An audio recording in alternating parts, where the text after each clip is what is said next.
It's a week since the flooding became severe in eastern Sri Lanka, and many routes remain barely passable. We're travelling along the main road to a more remote village, by boat.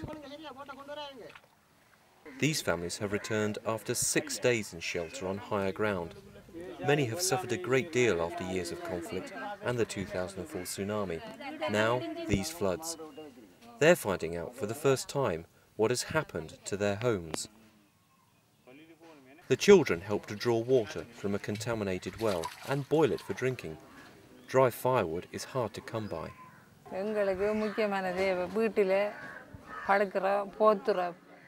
We have lost all our household belongings like mats, bed sheets and cooking utensils. It's been raining continuously and it's very cold. My house and fields are completely destroyed. What will my family and I do in the future? These Sri Lankan doctors are reaching more remote communities by the only means possible. They bring with them a large trunk of medicines. More than 1,000 have sought refuge here, a UNICEF-funded school built after the tsunami. Running their mobile clinic, the doctors report finding a rising number of cases of respiratory illnesses and diarrhea. UNICEF is keeping a close watch on the nutritional levels of children. Prevalence of malnutrition is very high in Sri Lanka, especially in the Batticolo. The prevalence is very high even before flood. The malnutrition among children under 5 years is worrying. So after this flood, I think it may increase.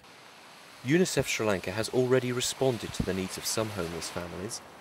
These tanks hold 1,000 litres each of safe drinking water. Sleeping mats alleviate the discomfort of those living in schools. Emergency hygiene packs are handed out.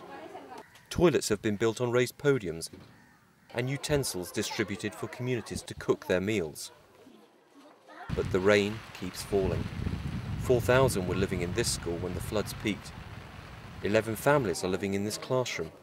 They say they cannot return home as their homes remain flooded and they've lost all belongings. At least they're receiving one cooked meal a day. Washing is improvised. Drying is nigh on impossible. Life is far from normal. The schools were supposed to reopen today. The teachers arrived for work, but there were no pupils.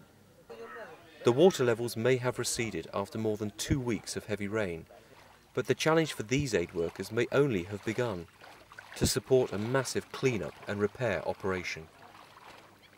This is Mervyn Fletcher reporting for UNICEF TV.